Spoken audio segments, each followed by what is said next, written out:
I just want to introduce myself to anyone who might be new. I feel like I recognize most of you, but my name is Shannon Elliott, and I am the manager of our support group leader network at PMD Alliance that we call In Sync. And so we have lots of trainings that we do on a weekly basis, roundtables online, and then hopefully one of these days we're going to be able to get back together in person and have our live workshops. So I want to introduce to you a couple of my colleagues here. So we have Becky, who's going to be doing the tech back end for me. Thank you, Becky. And then we have Andrea Miriam. And she's just going to be hanging out today and watching our training. And then she's actually going to pop in at the very end.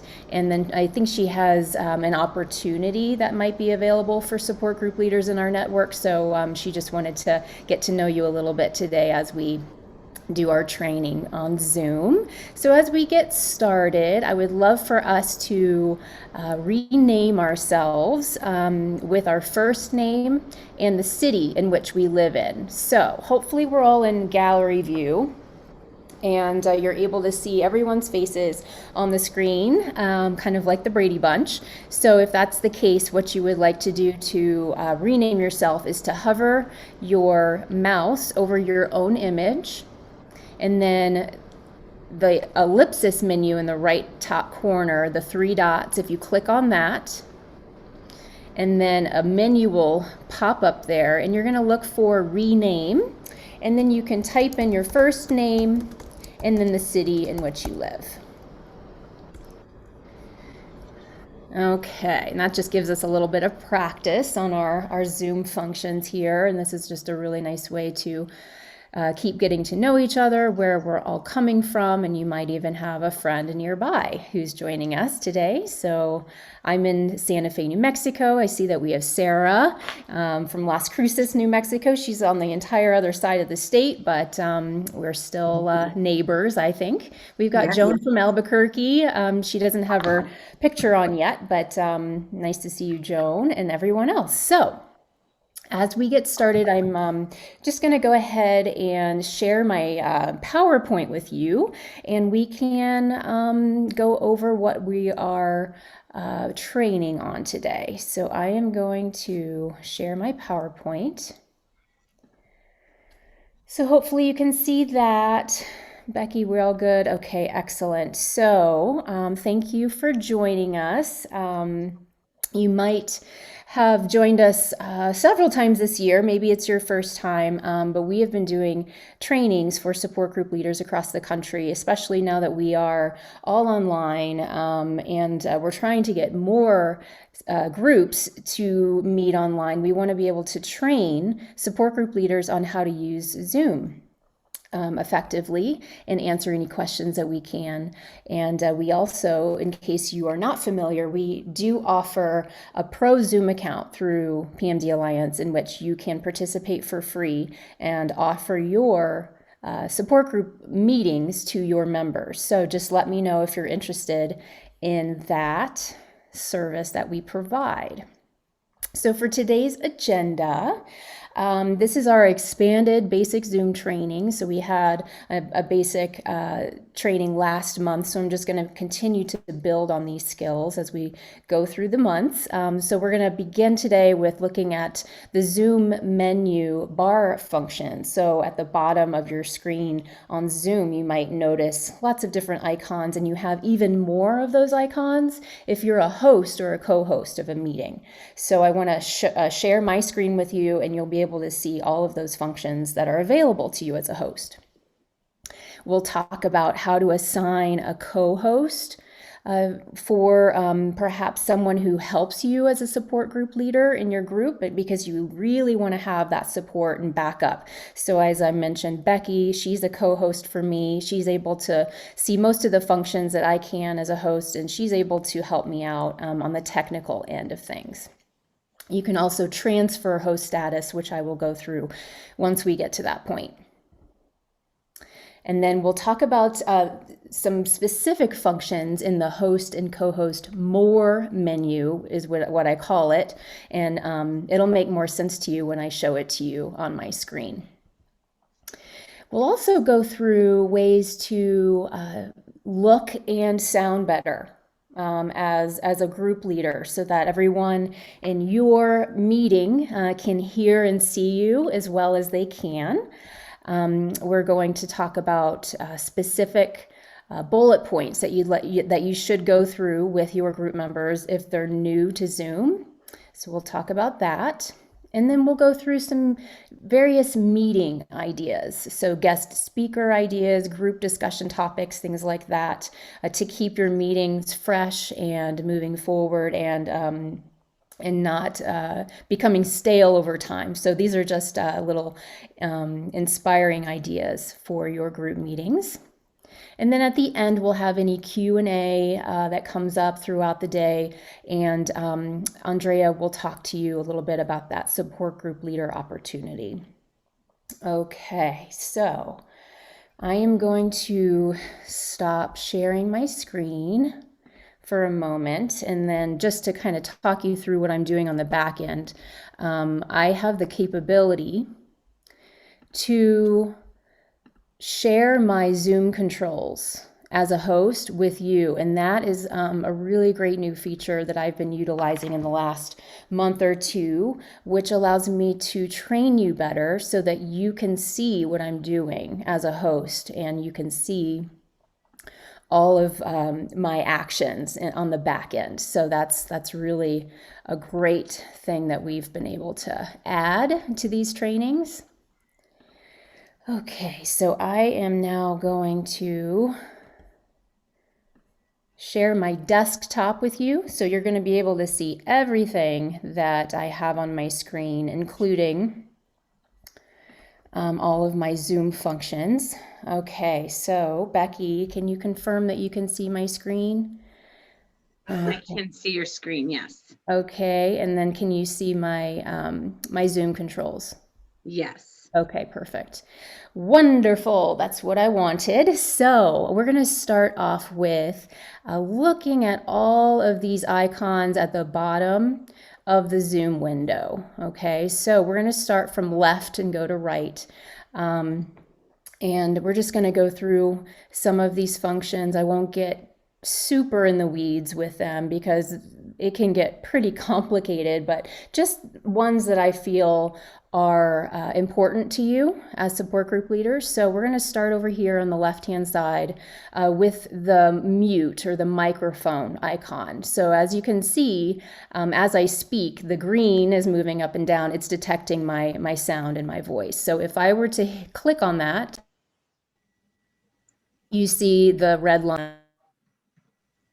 Okay, so that is how I can turn my my microphone off. You're welcome to try this on your end if you want, just to see the red line coming on and off as you select that microphone. Now I'm going to go to just the right-hand side of this microphone. You'll see this caret, and if I click on that, you have quite a selection of options in here.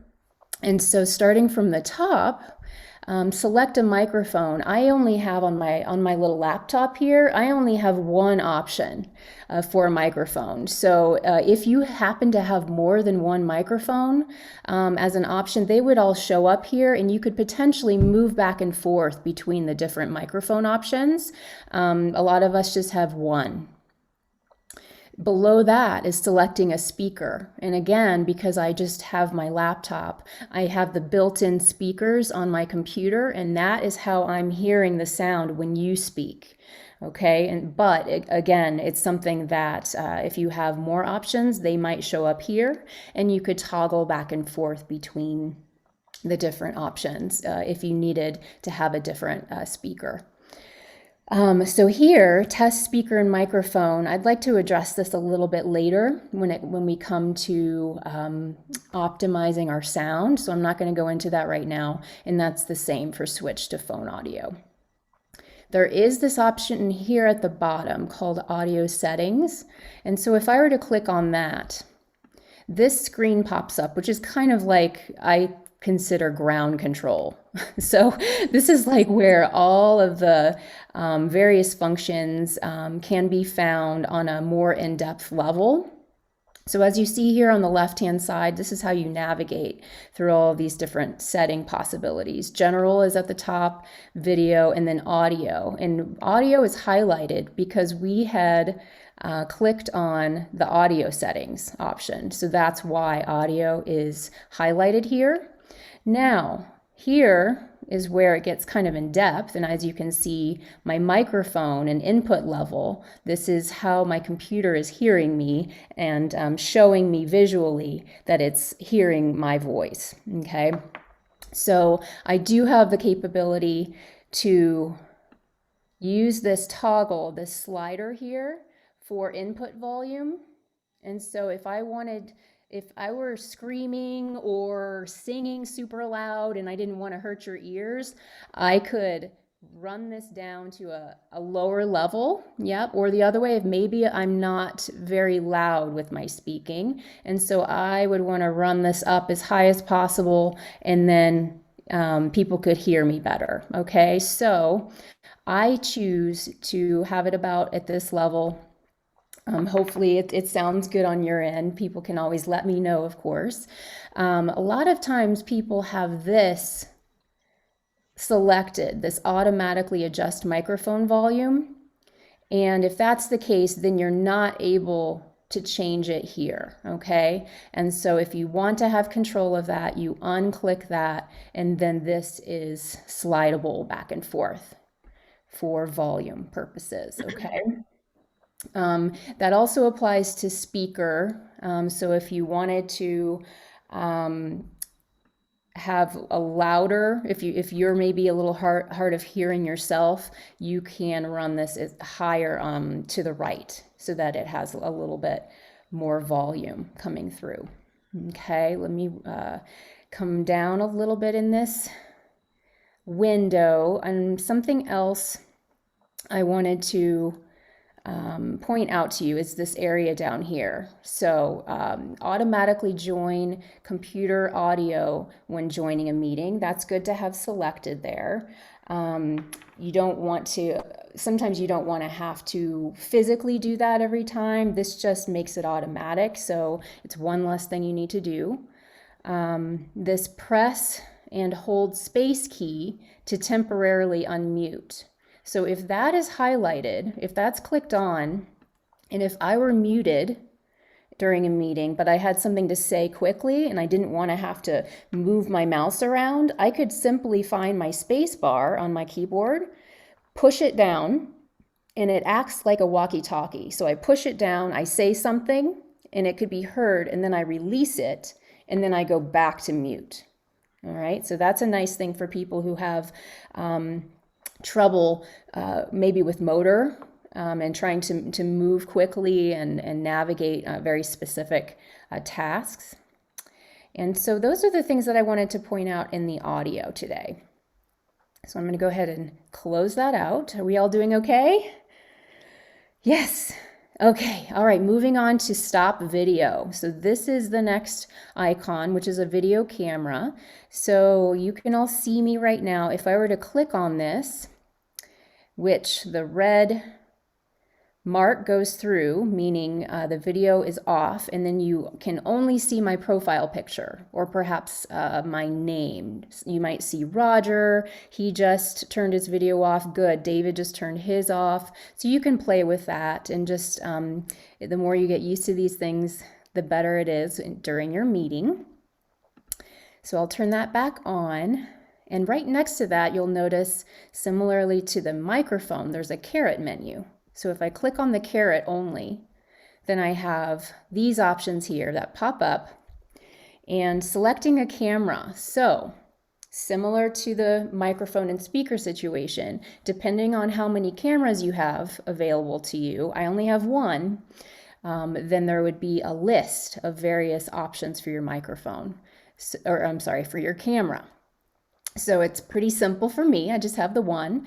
And then here, these are some fun options. I've introduced you to a few of these in some of my previous trainings, but I'd like to go through that again.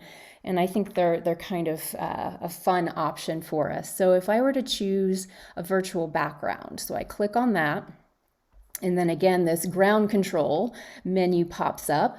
So I see my own face here, of course, and then virtual backgrounds is highlighted. Now, these are just the defaults that show up with my Mac computer. So if I were to click on the bridge, San Francisco Bridge, then that shows up in my background. Or I could choose the Northern Lights, and there it is. And as you can see, it's a little bit funny the way that it comes through. So sometimes people look like ghosts. They're not fully, a nice outline. So sometimes it could be a little distracting. So that's just up to you. You can play with it. And I did want to show you, I'm going to click on none again. So to get rid of it, I have to go back to this none option, and then everything will go away. So down here, mirror my video. This is something that I really like to do because I don't know how you are looking at yourself on the screen, but what mirror my video does is it flips it horizontally. And so if I were to click on mirror my video, it's as if I'm looking into a mirror. And so it looks more familiar to me because that's how I know myself. But it doesn't change the view of others seeing you. It only changes your view of yourself. So that's something good to know. All right, so I'm going to exit out that. And if I go back down here to the caret menu, choose video filter. Excuse me. This is a fun one. So it opens up this window, and it's basically, just to give you a little sense, it's right next to the virtual backgrounds that we just saw. So you can also get there by clicking on this in the menu here. Now, this is similar to a virtual background, but it's a little bit more fun. So if I were to want to put on some sunglasses from the 80s, then I could just click on that and it just pops up. So it could just add a little bit of life to your meeting. Some of these up here are more like frames. So this is a pearl border around my little photo. What else is fun? This is kind of fun for the holidays. So I've got, can you see my reindeer? So this is something that potentially for a holiday get-together, Zoom get-together, you could have people choose and select their little character of choice or border of choice and have a little fun with that. So are you all able to see that on your own screen? Are you able to find it? So if anyone has any questions, feel free to mute. Shannon? Yes. On my computer background and filters, I have none. Do I need to do an update? That sounds correct, Sarah. Okay. So I think Zoom might be at 5.3.2 at this point. So lots of updates have occurred within the last month even. And so those video filters specifically, I know, are one of those newer options. So yes, that's a very fun one. Okay, moving on over to security. Okay, so hopefully you can see that. It's a little kind of badge or guard image right there, icon. So this is a way to help control what happens in your meeting. And that's very cute, Mary Jane. You've got that little bandana. It looks like Rosie the Riveter, doesn't it? So under security, this is a way, again, to make sure things don't happen unforeseen, so you have a little bit more control as a host. So here at the top, say you have everyone in the meeting that you want to be here, and you don't need to allow more people in. You could simply lock the meeting here. I'm not going to do it because we're continuing to get people into the meeting and I don't want to literally lock them out right now. But you can hit that lock button and then you don't have to worry about admitting new people. Okay. Hiding profile pictures, not that important. Allow participants to. So this is a big one, especially when we have our NeuroLife online programs during the week and we have 100 or 200 people, and so sometimes people inadvertently they start sharing their screen or something like that over the whole for everyone to see, and so it's totally on accident. They don't realize what they're doing. But something you can do is allow participants to share screen here. So do you see the check mark? That means that they are able to share their screen. So if you simply click on that share screen, it pulls the menu away immediately, but I'll open it back up for you. But now you can see that it's unselected. Alrighty, so that's a way to prevent someone from accidentally sharing their screen. If you wanted to prevent people from chatting for some reason, if you just don't want to have to deal with the chat, you can click that. Renaming themselves, we've already done that. Unmuting themselves, so say you are having a presentation from a guest speaker and you want everyone to stay muted during that, you can click that unmute themselves option, and that way people are not able to unmute themselves. But then you can go ahead and change that, say a Q&A is coming out at the end of this presentation, you can then reselect that, and so people are able to unmute themselves. Start video. So that would be if you don't want people's video showing, you want to just have names or have it be anonymous or something like that. I have no idea what you might want that for, but that is an option.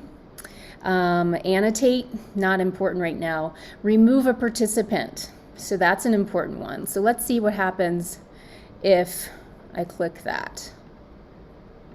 What does happen? I don't see anything happening. Interesting. Well, I've never clicked on that one before, but if I were to, I'm going to use poor Paul here. Hi, Paul. So if I scroll over Paul, say he's being very obnoxious and completely inappropriate.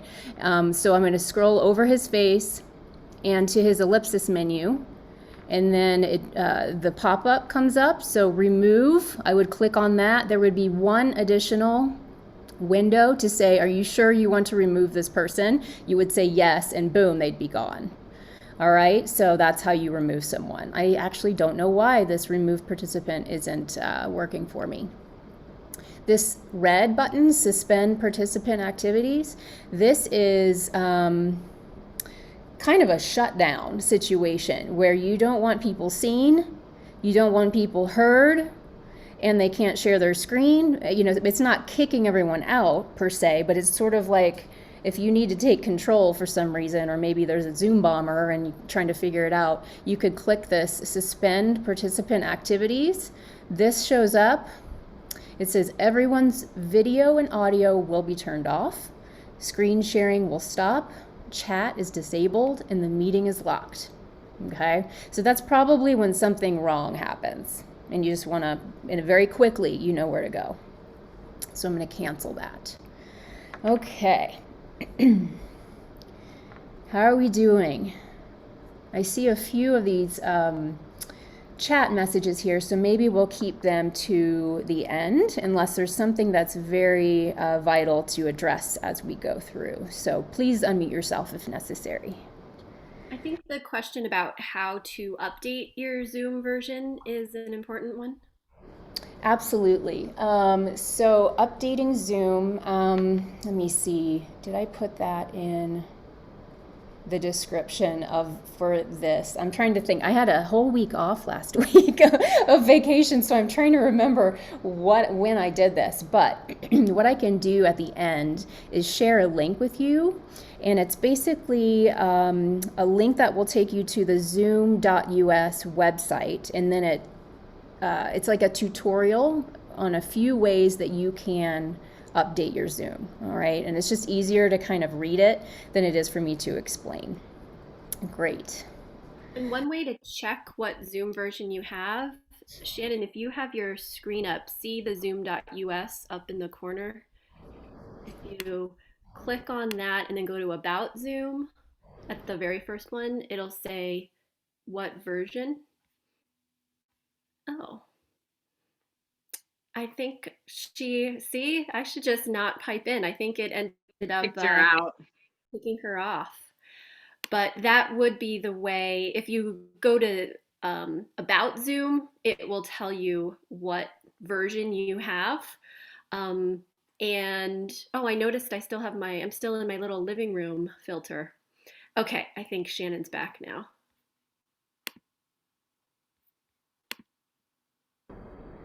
Well, that was exciting. I thought we lost everyone. Yeah, I clicked on the zoom.us about Zoom. And it kicked you off. You all went away, and then I did get my information about my Zoom software, but yes, that's not as helpful, is it? Okay, so we didn't lose anyone else. That's fantastic. I am going to reshare my desktop, make sure that I'm still sharing my controls. Yes. Alrighty. Yes, so note to self, don't do that during a meeting. No, that we're learning as we go. Let me see if this will work, if I can show you this way. So if I go to my Zoom icon, my application at the bottom of the screen, are you seeing that? Okay, if I click on that, do you see this white box that comes up? This is what they call the Zoom client, client. I have no idea why they call it a client, but that's what it is. Let's see if it's settings. No, it's my face. Hopefully I won't lose you again. If not, I'll be back. So if I click on my own face, and then I come down here, check for updates, that is how I can get to know if I'm at the most recent version or not. I'm not going to click on it just in case. But that's how I do it, is I go to my Zoom client, to my face, down to check for updates. Alrighty. Okay, back. Okay, shall we move on? Let's go to participants. So when I got kicked out and came back in, you'll notice that my participant screen at the right-hand side disappeared, so I have to physically do that. So if I click on participants down here, everyone's name in the meeting shows up. That's it. Now I'm going to get rid of the chat. There we go. So I can see everyone here on the right-hand side. And usually the host will be at the very top. The co-host, anyone who's a co-host, will be directly underneath. And then if someone were to make some noise, let's see, let me call on David in Sonoma. Can you unmute yourself and see what happens? I just want to demonstrate. Hello. Okay, do you see how David popped up see. here? Yep, so David came to the top of my list, and so that's helpful as a host to know that if you have a big long list of people and you can't tell where sound is coming from, usually they go all the way to the top, and he's blah blah blahing, and I can go to his mute here, and I can mute him. Boom, yes. And a lot of times it's not people blah blah blahing. It's more about dogs barking, doorbells ringing, and phones on, ringing off the hook, that kind of thing. So you're able to quickly find them and mute them if necessary. Participants, what else is good? So if I were to go to Bill, and I can scroll over Bill's name. I'm just hovering, rather. So I can either ask to unmute him. Let's see. I'm looking for him quickly. Bill, where are you? Okay, he doesn't have his video on, so I don't know what's happening with Bill right now. How about I do Donald in Palm Springs? Hi there, Donald. So if I were to scroll over Donald's name, I'm going to say ask to unmute. Boom.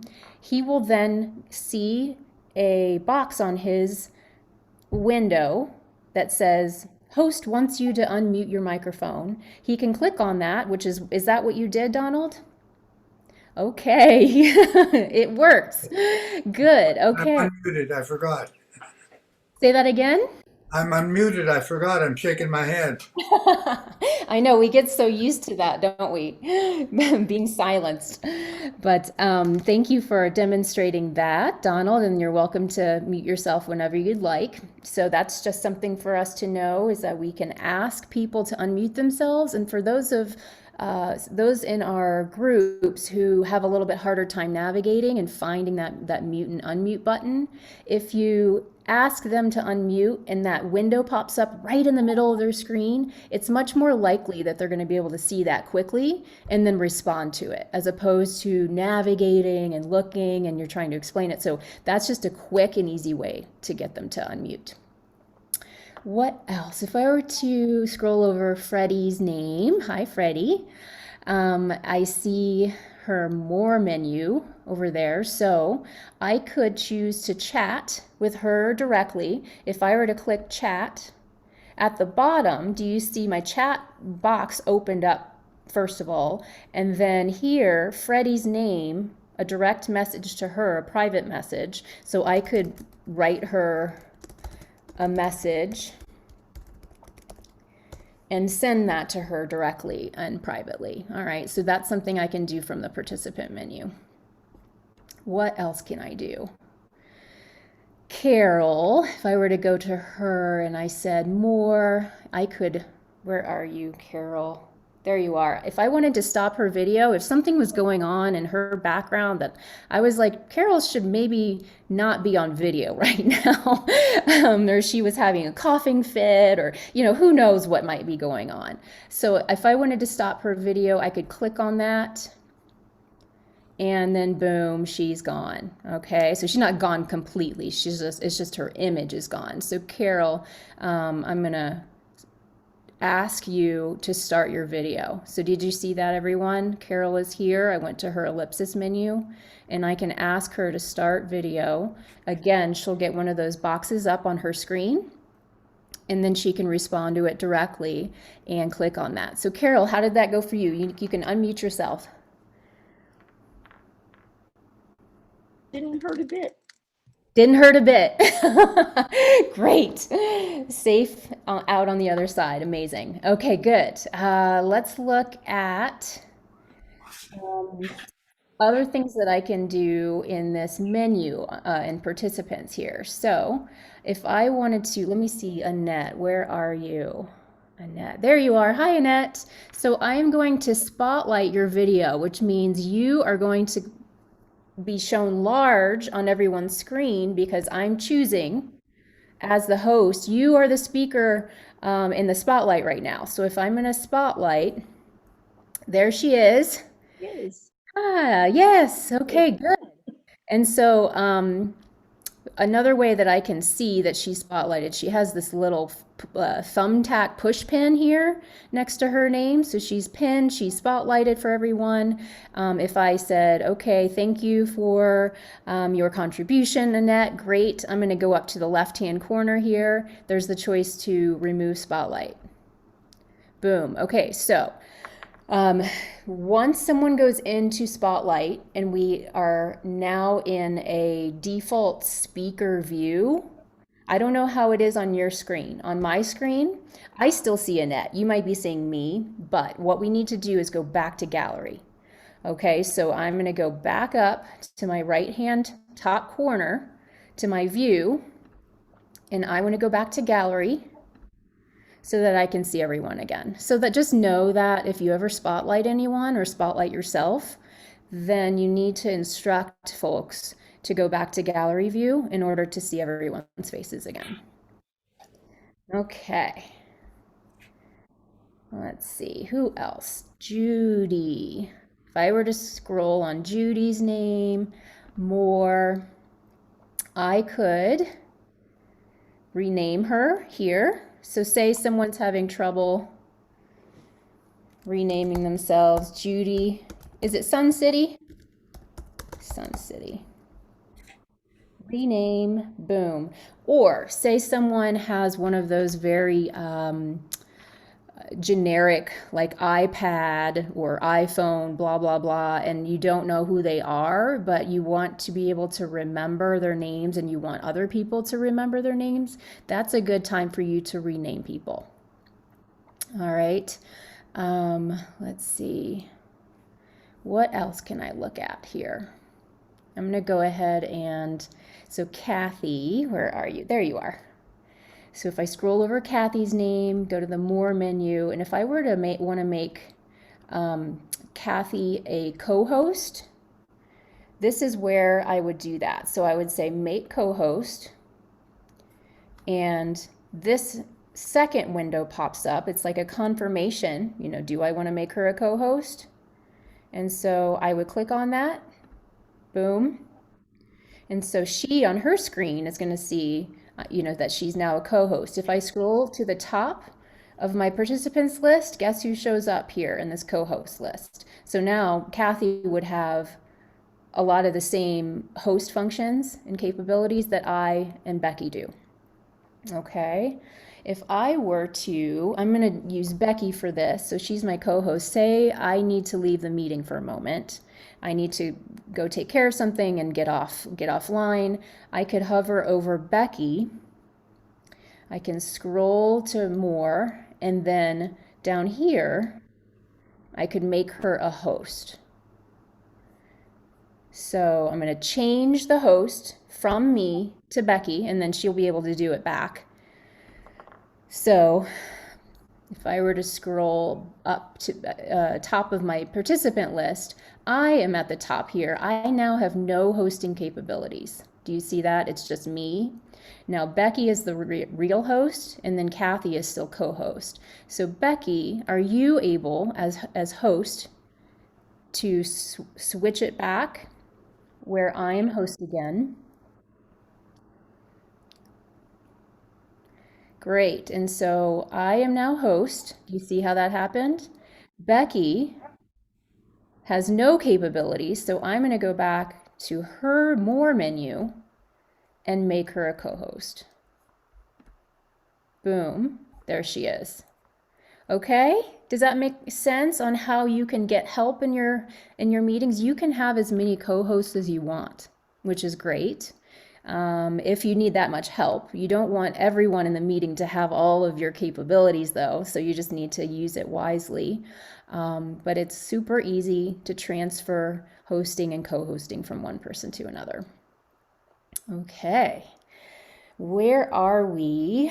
Let us go over to the chat option. So if I were to click on the chat at the very bottom of the screen here, most of us are pretty familiar with how the chat box shows up underneath the participants list, all right? And so because I left the meeting for a moment, all of my chat history disappeared from the beginning of the meeting. And so it just started back after I got back on. And so it'll keep track of everything as I go, but it won't retrieve things from earlier, okay? If I were to want to send a message to everyone, I go to the very bottom. This might be a review for a lot of you, but you're going to hit on this blue area, and that pulls up a list of everyone in the whole meeting. So at the top is always everyone, meaning everyone will receive. Hi, everyone. And then you should all get that on your end. All right, if I want to send something private to Roger, do you see this option up here? Send chat to ... and then there's a little cursor. If I were to want to send a message to Roger and I don't want to look through the list because it's hard to do quickly, I can just start typing in his name. Roger. Click on it. Boom. And there it is. Hi, Roger. All right. Does that make sense to everyone? So far, so good? Okay, good.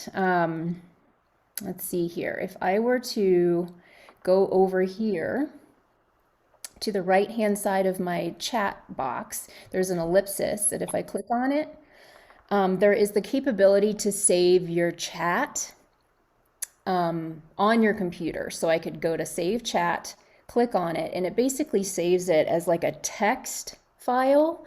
And so you'll have to become familiar with where it goes to. I know on my computer, when it saves, it shows up automatically. This is hard for me to talk about because I'm not a techie person, so it's hard for me to frame it, but you have to really figure out where those text files are saved on your computer. But once you know where they are, it's easy to find. I'm not going to save it now. Something to know for support group meetings, something we ask is that people's chats are kept confidential.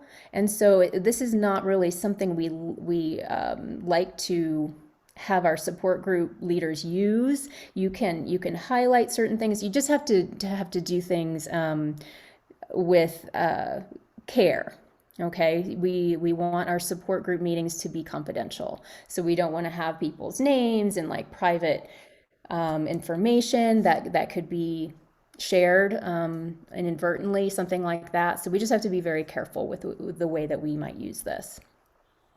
You as a host can choose in this menu here, so participant can chat with. So let me actually make sure this is correct. So I'm going to go back to everyone. Boom. So participants, if you don't want them to be able to chat with one another, then I would say no one. I can also choose participants can chat only with me as the host, or everyone publicly, and then everyone publicly and directly. So directly would mean private messages. So maybe you don't mind if David were to send a private message to Sarah, that kind of thing. But if you wanted to have any tabs on that for some reason, then you can control it in this menu right here. Okay. All right. We doing okay, everyone? This is a lot of information. We're getting there. All right, so where am I? So we were just in chat. Now sharing screen, this is kind of a more advanced function and something that I'm going to go into more in depth at a later time, but just know that this is something that you can do. I'm obviously sharing my screen with you right now. I'm sharing my whole desktop so you can see what I see on my screen. If I were to click the share screen button, I get this window that pops up that basically shows me all the possibilities that I would have to share with you. So if I wanted to go back to my PowerPoint, because PowerPoint is already open on my computer as an application, I could click on that and then click share, and then you would then see my PowerPoint instead of my desktop. So this desktop is always in the top left-hand corner. It's the top option. But a lot of times you don't really want to share your whole screen because you might have personal messages coming through. I know I've got text messages and sometimes phone calls and things like that. So you might not want to share those things. So just be aware of what you're doing and what people can see when you are sharing your whole desktop. So again, I'm not going to go into a whole lot more into this, but just know that this is possible for you.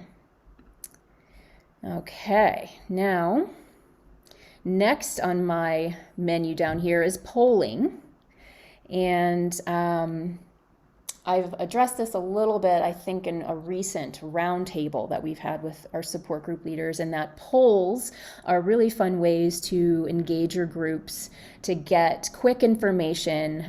It has to be a multiple choice sort of situation as opposed to people filling in their own answers to your questions on a poll. That's not really a possibility. So polls are great for those reasons. With PMD Alliance's Pro Zoom account, I have to note this, is that we don't offer those polls to you as support group leaders because it requires access to the back end to the website. And because we have so many support group leaders using the same rooms, then it just is not possible for that to happen. So that being said, I can explain it a little bit, what polling is like. And this is just a preview really for next week. Next Monday morning, we have a more advanced Zoom training for you as support group leaders, and I'll be going into polling on a more in-depth level at that point. So hopefully you can join us then if you're interested in this. And that would really be for those folks who have support groups using a Zoom account that's not PMD Alliance's. Okay, so again, if you use our account, you can't do polling. So if I were to click on the polling button, then this polls window shows up. So this is a poll that I have done before in one of our group meetings. So I'm not going to go through this today because it's a little bit in depth, and I'm going to be doing it next week. But like I know in the back end on our website, I have probably 5 polls that I have prepared ahead of time. For whatever reason, poll number 1 always shows up first. So if it's not poll number 1 that I want to use, I have to specify. I don't want poll number 1, I want poll number 4 today. And then I would launch the poll. So I can go ahead and do this part just as a little exercise. So if I were to hit launch this poll number 1, then you should be seeing on your screen, you're probably seeing a double situation because you're seeing my screen as a host and then yours as a participant. So I don't really know exactly what you're seeing.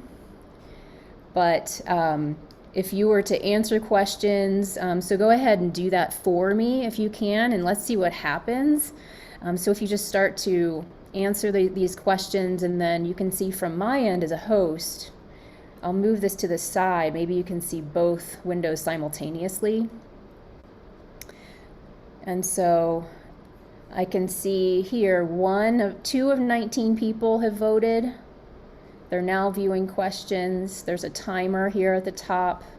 As the results come in, you see the percentages changing on the various questions. So that's what I see. Okay, so we get the idea. Okay, so I'm going to end the poll, and then you'll see what happens. So if I end this poll, boom, then I get this as a group leader. Are you seeing anything on your screen at this point?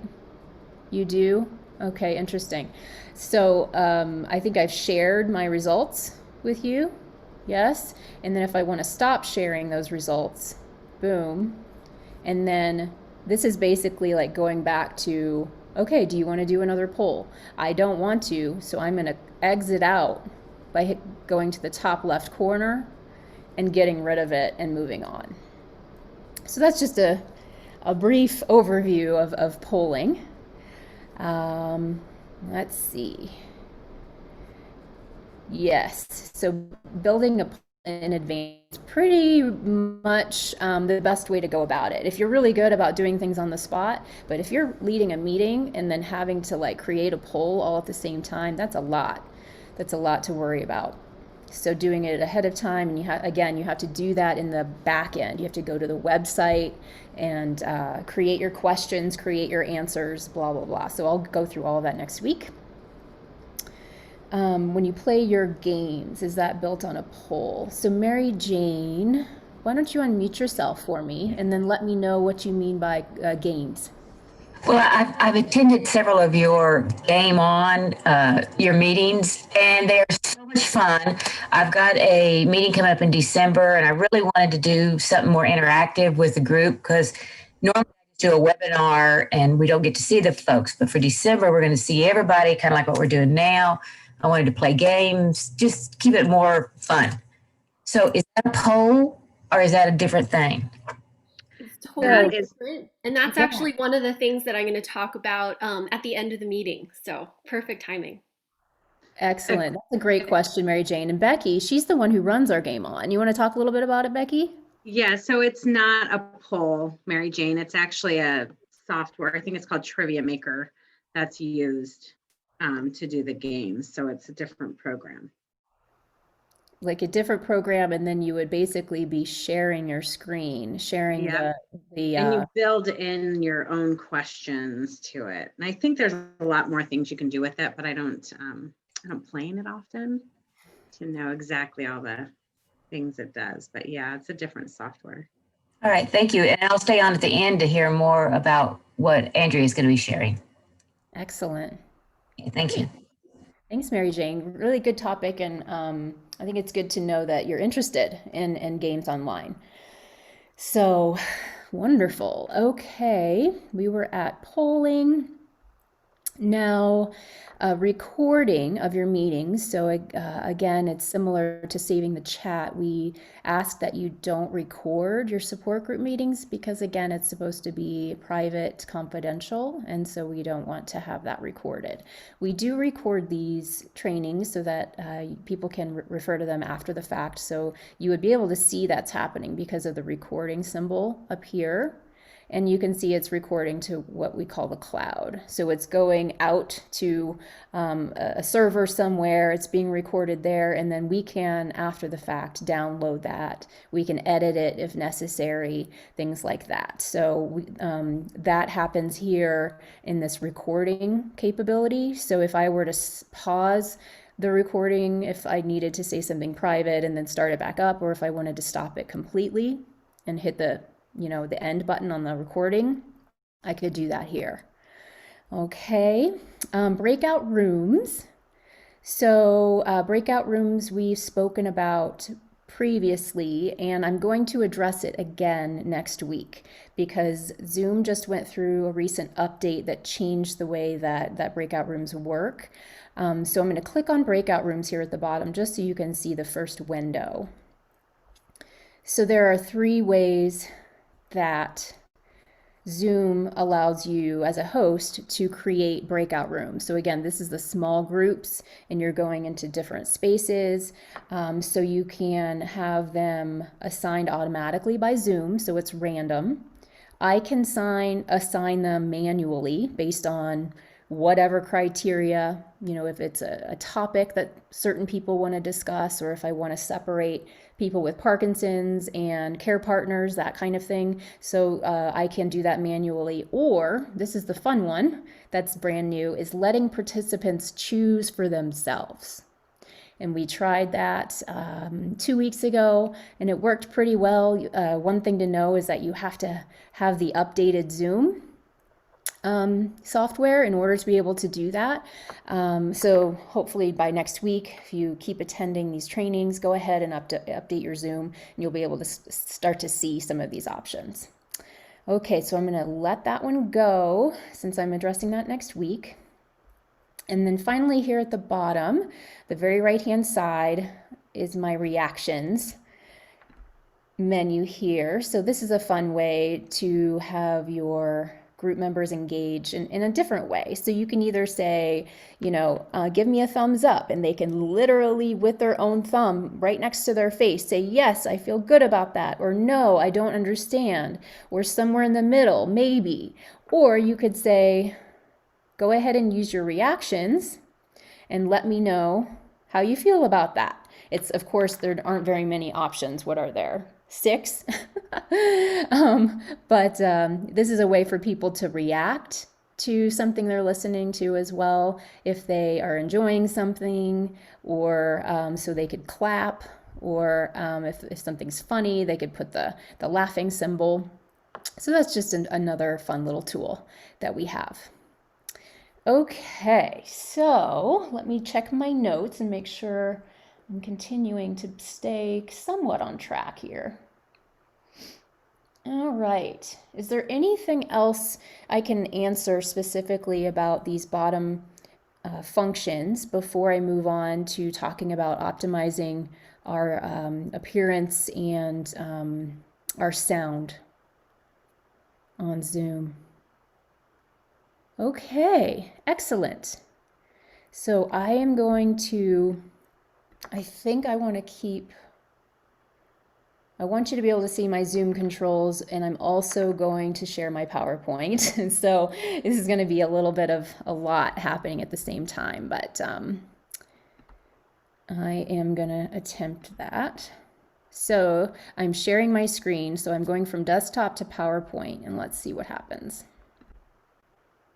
Okay, so Becky, can you confirm that you're seeing my PowerPoint? Yes, only seeing your PowerPoint at this point. Okay, and do you see my menu up here? It just says PowerPoint slideshow. PowerPoint slideshow. Okay, so you're not seeing any of this happen?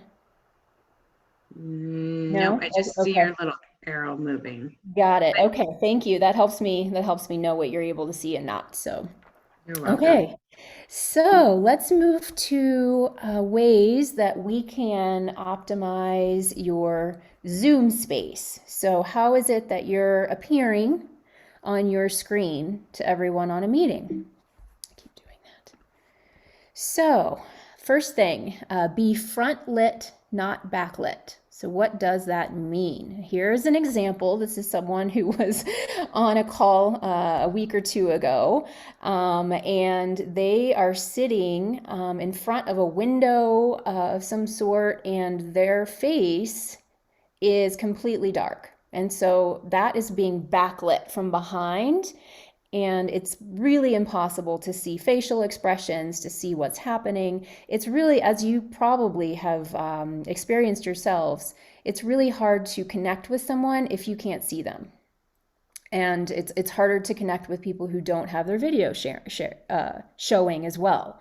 So that's just something to keep in mind. So we don't want to be front lit. We don't want to be backlit. We want to be front lit. And how do we do that? So avoid windows being behind you.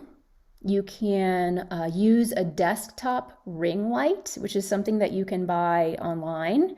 And it's basically, maybe the size of your face, something like that. So it's basically a light that's on a stand. Oh, look, Becky has one. Mine doesn't work anymore, but this is what it looks like. Don't buy that brand, whatever it is. So that it lights up in a ring, and so it has kind of a broad light that shows on your face, so you're not shadowed in any way. So that's something that you can get for fairly inexpensively. I think even $20, something like that, and they go up from there. And I just wanted to reiterate that eye contact is important. I think it was Andrea who shared a study with our team at PMD Alliance, and it says a new study has found that virtual eye contact has the same impact on our nervous system that in-person eye contact does. And it says a paper that came out of a university in Finland. Researchers wanted to know whether we had to be physically with each other to get the benefit of the interaction. And what came out of that study is that people still get those same endorphins and the same response and feeling of connection, even through the screen. So that being said, I am terrible at it, because what happens is that I'm so worried about you all, I'm looking at your faces, that I'm not looking at the camera. So I'm looking at the camera now, which is basically a green dot, but for you, perhaps you're looking more into my eyes. And so that could have more of a sense of eye contact, of real eye contact, and more of a sense of connection. So do you see that on your end, how it's different? And then if I'm not looking at my screen, and so if I try, and this is something I need to work on, is going back to that green light, back to that camera, and trying to connect with you all, even if, or have you connect with me, even though it's not the other way around. So isn't that kind of funny? It's a very strange phenomenon, but something that research has shown to be real. So moving forward, so we don't want too busy of a background if at all possible. All right. So here's an example of someone from a meeting I saw recently, and we see her bulletin board. And so there's just a lot of stuff going on there, and it's like, I don't even know where to focus. And I don't really see, she's not trying to be seen. She's just a participant in watching an NLO program. So it's not that important, but I'm just trying to show you what it looks like and point things out, so you can start to be cognizant of the way that you're coming across. So we just want to focus on you a little bit more, with a less busy background. So keeping it simple and attractive. So here is an image of our CEO, Sarah Jones, here at PMD Alliance. And so you can, what I call, mask your busy areas. So both Becky and Andrea have the same thing. We have at PMD Alliance as staff, we have these big banners behind us. So we don't really know what's going on in Sarah's background. There could be a shelf, or there could be a stack of dirty laundry, who knows, but she's covering part of her room with a banner, and this is because we want to have our name out there as well on our programs, but it's just an example of how you can use a curtain or something to mask what might be a little bit too busy. And then here is another example of Dr. Torres Yagi. So he was utilizing a virtual background of Georgetown University, where he practices.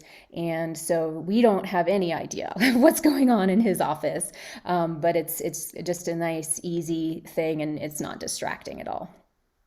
So moving forward to ways that you can sound better, all right?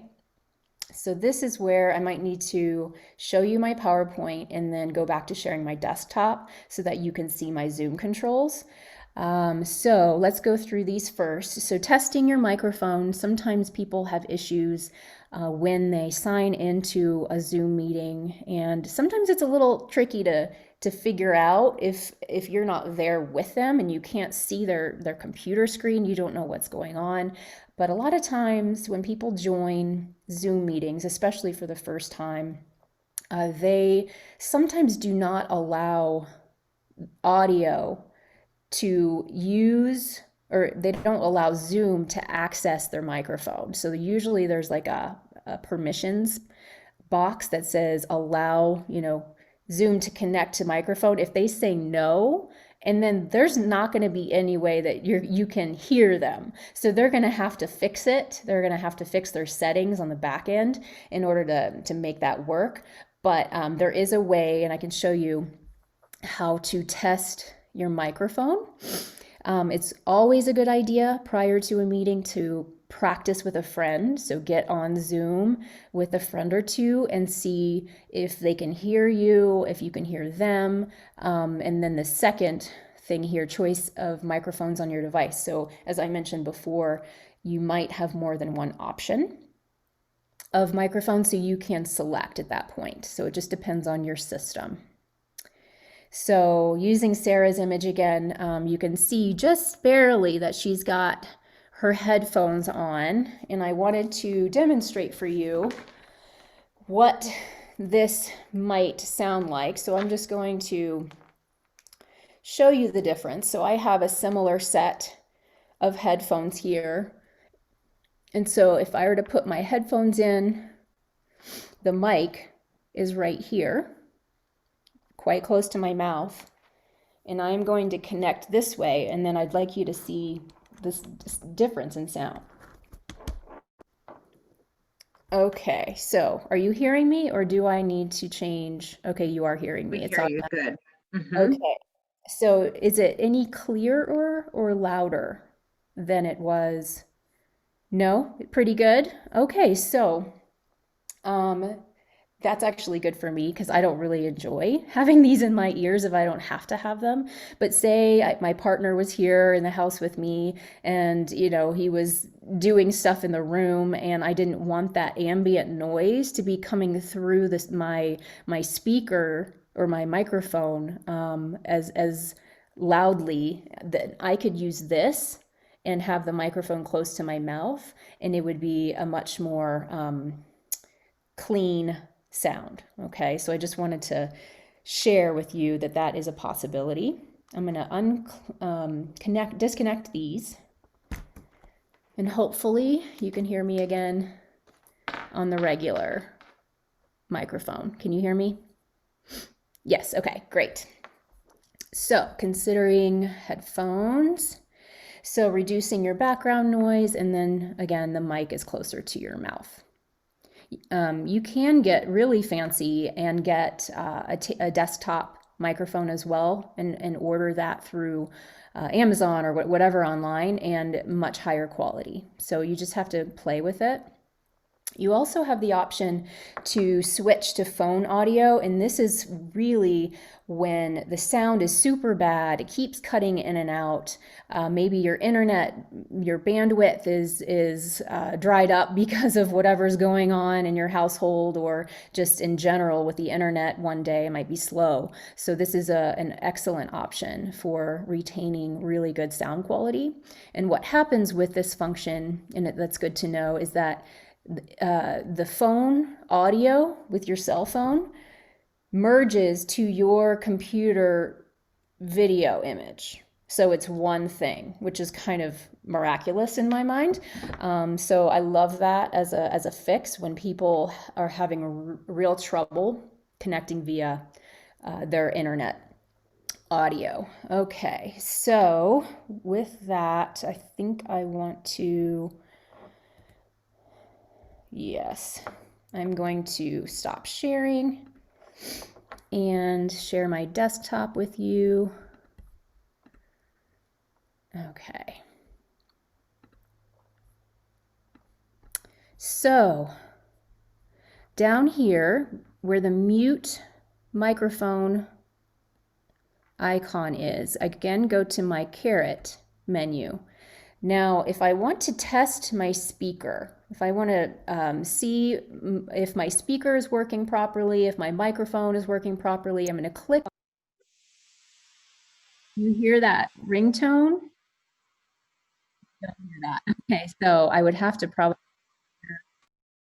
Let me try this again. Share computer sound. All right, let me try this again. Okay. Do you hear that tone? Okay. I guess that's good in a way, because that could be really annoying if that kept going off during a meeting. So maybe Zoom is smarter than we think. So if I were to click on the caret and I hit test speaker and microphone, what is happening on my end is this little song. It's like do do do do do do do, and it's basically showing me that the speaker is working properly. Yeah, and so I can do that. You can maybe do it for yourself. Are you able to open that caret menu and test speaker and microphone and see if that little doodah song comes on for you? Is that happening? Yeah, so yeah, great. So that's a way to make sure that the speaker... And so do you hear a ringtone? And I say yes. Now it's testing my microphone at this point. Speak and pause.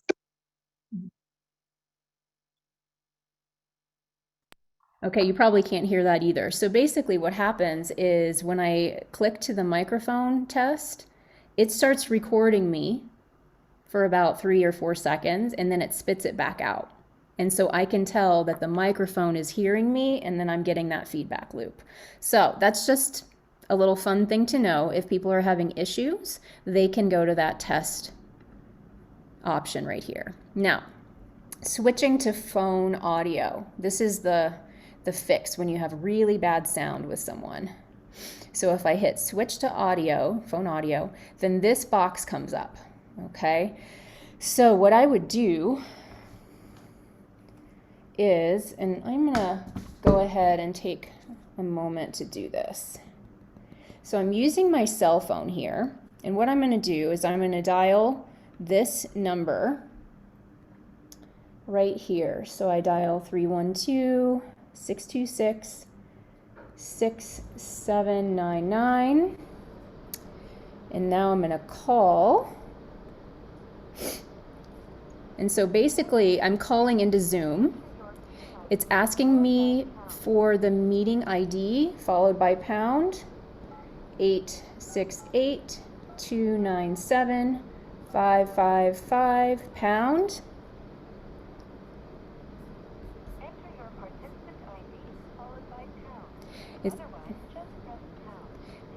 It says to enter the participant ID followed by pound.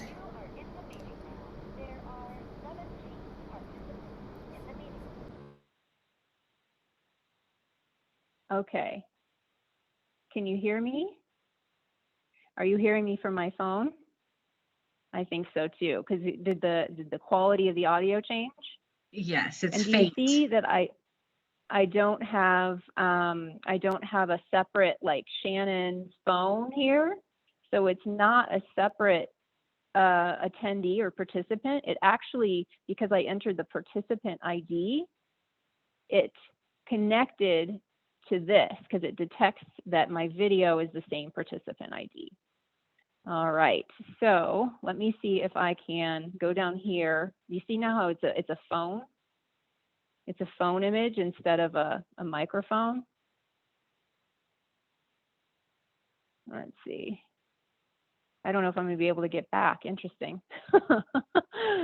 Let's see. Dial in is connected, so my computer audio.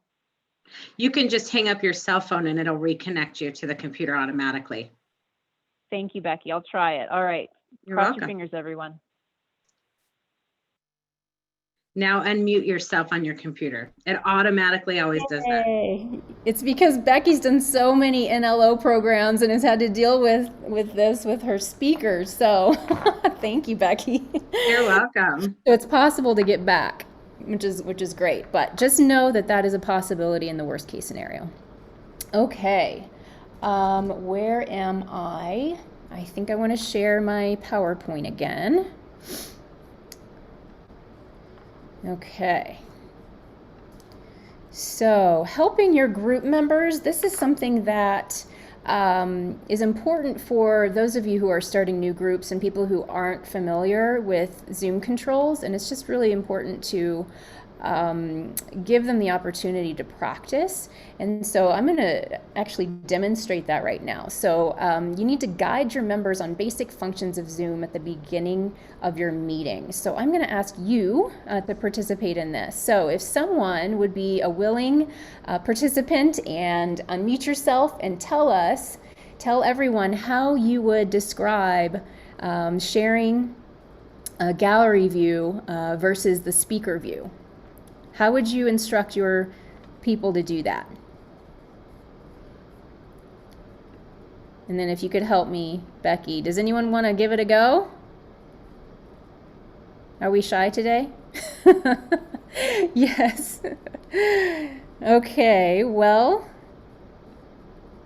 no takers, huh?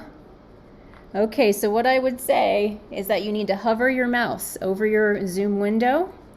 Go to the top right-hand corner of your screen, and that's where you're going to find the option to change your view from gallery to speaker, and you can go back and forth, gallery to speaker. And it's going to be a little bit different because you are now viewing my shared screen, so it's not going to be the same as if you are viewing everyone's face on the same screen. Is that clear though? Is this making sense? Yes? Okay, so next we have muting and unmuting. I think we have gone over that several times and we know what to say. Bottom left-hand corner. Video on and off, which is the video camera right next to our mute. The chat box feature is if people are a little bit more introverted and they want to share something by typing it instead of speaking out verbally. Opening that participants list that shows the list on the right-hand side and all the buttons on how to communicate. And then a different topic, but also important for your meetings, is setting expectations for your meetings ahead of time. So what are the ground rules? Do you go through your ground rules every time you have a meeting in case someone is new who pops on? And just determining what those ground rules are. Do you want everyone to stay muted? Do you want it to be really open and no one's muted and people can talk, whenever they want? So that's just really up to you. And then perhaps you have a guest speaker. How would you like your group members to ask questions and interact with that guest speaker? So if you set that out ahead of time, and so people aren't frustrated or confused on how it works, or your guest speaker might prefer one way or the other, keep the Q&A to the end or allow people to interact the whole time. Just keep that in mind. And then just various ways to share. So you can, I've already touched on it, but do you prefer people chat things or unmute themselves? Do you want them to wave first and then you say their name before they share, or can they just share whenever? That sort of thing. So all of these are really important things for folks to understand and feel like there are some boundaries and some like the safety of participating so they know what to expect. Okay, so I think instead of moving forward into the meeting ideas, I would like to do more Q&A and then allow Andrea to have some time to talk about her project that's coming up. And so I am going to stop my share. And we're all back. Are you And taking questions, Shannon, did you say? yes, so I think I would like to allow some time right now to take some questions. I might have missed some at the beginning when I was kicked off. So this is a perfect time. I have a question from Kelly and I were going back and forth, and I'm not sure what it looks like for the support group leaders that use our pro account. Are they provided, like internally when we send a meeting invite, we have the link and then we have the list of the call-in numbers. Do they get that same thing? Do they get the link and then that list? Absolutely. Okay, so Kelly, does that answer your question? It looks like you would so you'd be able to send all that information. Okay, cool. Thank you. I wasn't sure if it was just the Zoom link. We allow people to call in because, again, we know that some folks are still not connected online. They don't have internet, whatever that might be. And so we have that option for people to call in, even from a landline. Okay, great. Okay, what else? Any other questions about what we've covered or something that we didn't even begin talking about? I see Joan just unmuted herself. I had a question about setting up your video ahead of time. Can you do that before you start the meeting? Because I end up fiddling with it after I've started the meeting. I'm saying, oh, wait a minute, let me move this light, whatever. Is there a way to do that ahead of time? So I would do that prior to your meeting beginning. So you are using our ProZoom account, Joan, right? Yes. Yes. Okay. So you are allowed to hop on to your Zoom link 15 minutes prior to the start of your meeting. Okay. So that's your time as a host to like get acclimated and like figure out your Zoom space behind you, if your mic is working, or if you need to talk to a guest speaker before letting people in. I'm trying to think. I've been on so many different support groups. I'm like, okay, what's the default situation? So that's okay, as long as I know I can get on ahead of time. You can. And I'm pretty sure because people have passcodes to get into your meeting that they don't get put into a waiting room. Is that correct? I haven't run a meeting recently, so okay. I'm not sure. Okay, so I'm pretty sure that's the case. I know one group that I work with every week, they choose to have a waiting room as a second level of security. Mm-hmm. And so if you do enable the waiting room, that means that you can have your private space and time prior to people coming on. Okay. And that means you have that ability to make your adjustments without being distracted with other people on. Okay, thank you. Yes. I see Mary Jane's hand. Okay, quick question. One of the things I do in my meetings, and we have our own Zoom account, so we're not using your old account, but we'll play videos at the end. And sometimes, and his video is like a YouTube video, kind of an inspiring, motivating something or another, just to end the meeting on a real high note. But sometimes the sound doesn't come through good. We do the optimize, but not able to hear it. Any other suggestions on how to improve the sound when you're playing a video, i.e. from YouTube or something of that sort? Okay, let me share my screen. You're doing the right thing with optimizing the video, Mary Jane. I'm wondering if you're also not clicking. So are you seeing this window here? Okay, so sharing computer sound. So optimizing screen share for video clip, that helps the video come through a little bit more smoothly. But then this sharing computer sound is what allows others to hear the audio from your computer. Are you clicking on that? Well, we are, but you taught me something else that I had not played with, which was the audio settings and where you can adjust it. So maybe I need to adjust it there so it's a little bit clearer. So I'll practice with that from my audio settings and continue to do those two buttons. But those are the only other two buttons, correct? There are more options for sharing what is called original sound. So I utilize that for teaching dance because, as you know, Zoom, or you may not know, it automatically filters out what it considers to be background noise. And so sometimes if I try to play music, and Zoom might like make it glitchy where it's not smooth coming through, like all the notes are heard in the music. And that's because one particular setting is not being enabled. So I have to actually have that turned on. So do you see this in the top left-hand corner of my screen? I have what's called original sound turned on. Okay. So it's more real sound as opposed to filtered sound. So that's something that could potentially help. I'm not sure in that case. I thought the share computer sound would be the fix for you. Zoom. That's good to know because a lot of times it is music stuff also. So I'll practice with this. Thank you. Yes, and I'd be happy to help you separately. I think that Jason, and then we'll do Judy. Yeah, so let's go Jason and then Judy. I was going to let Joan know, in the beginning, there's a setting when you first start your camera, whether or not you want to have the camera on, you can actually play with the settings for the camera in there as well. Do you mean the carrot menu, Jason? No, it's like when you first open up the meeting, it'll pop up saying, do you want video? And she may have it set up to where it automatically goes to video. If she unchecks that, it'll ask her if she wants video. And while you're in that area, you can actually change and play with the video, the lighting. Like, for example, I've got one of those lights like Becky has, which is right here.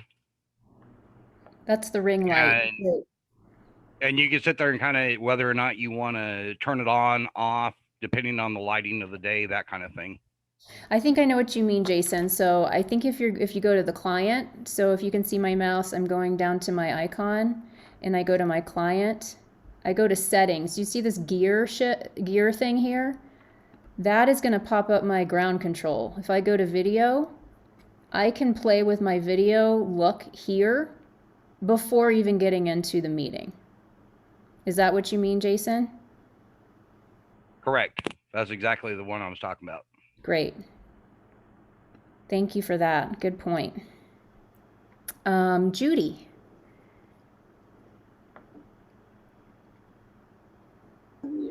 There you are. I have kind of a lengthy question about saving the meeting invitations to a calendar. I'm having a problem with the timing on it. And it's probably something we want to address after this meeting because I think it could take a bit. It's sure. To explain what's happening, but I used to be able to save it to my Yahoo calendar, and now it comes up with weird times. Something's changed in the software. I'm not sure what. I see David is nodding his head as well. So yeah. If both of you are available right after this meeting, I'll definitely stay on and see if there's something I can help with. Great, thanks. Sure. Now, is there any question that I missed because I haven't really been paying attention to the chat before we let Andrea speak? Okay. Great. Okay, well, Andrea, would you like to take the floor? Yes, absolutely. Wow, that was a lot. Did everyone get all of that? I know just from my personal experience, I've found the best way to learn is by actually doing it. And if anyone ever, so I'll start by saying, hi, I'm Andrea. I lead the community engagement team. I've recognized many of you from our NeuroLife Online programs. But my team is all about literally community engagement, helping you. We produce a lot of content here at PMD Alliance and just want to help you, whether it's disseminate that information, share it. We're here for you. So I was going to say one of the best ways to practice or best way to learn is just by practicing. So if you ever want, to get on a Zoom meeting with someone from PMD Alliance and you be the host and you just play around with, okay, now I'm going to mute and share screen and all of that. We're here for you. And I have two specific opportunities to share as well. So I'm going to share my screen and then and go over them. I'll start with Game On, which is what Mary Jane was asking about.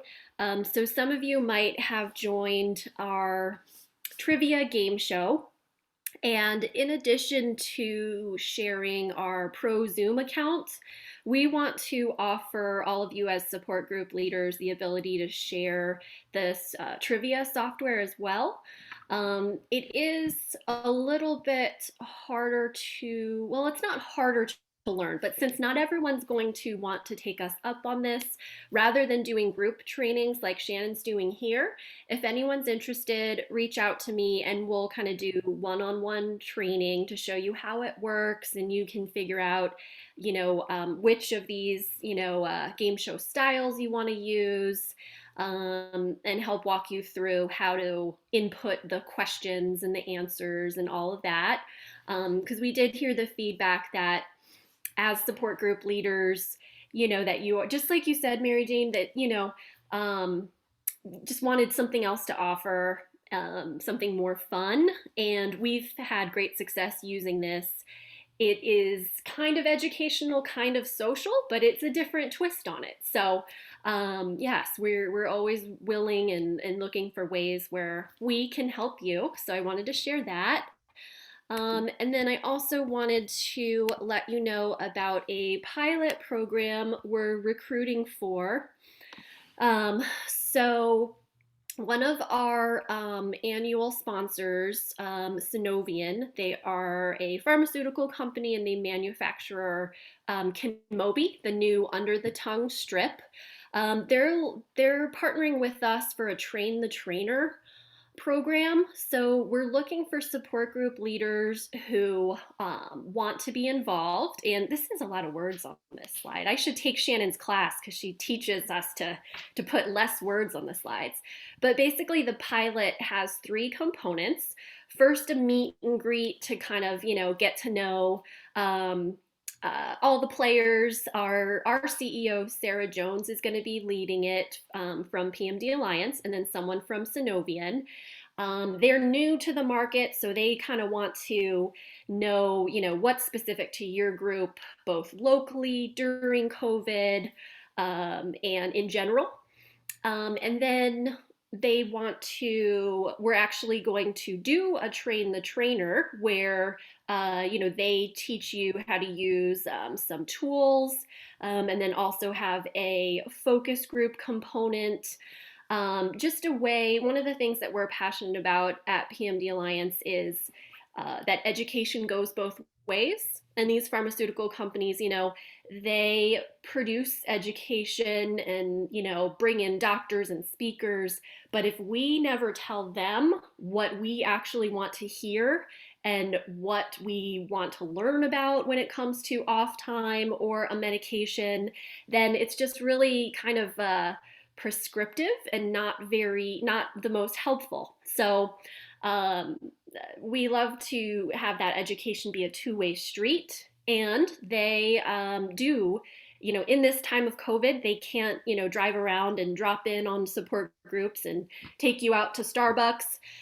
So we wanted to try to create a virtual opportunity where, they hear, okay, what in Georgetown, Texas, are you meeting online?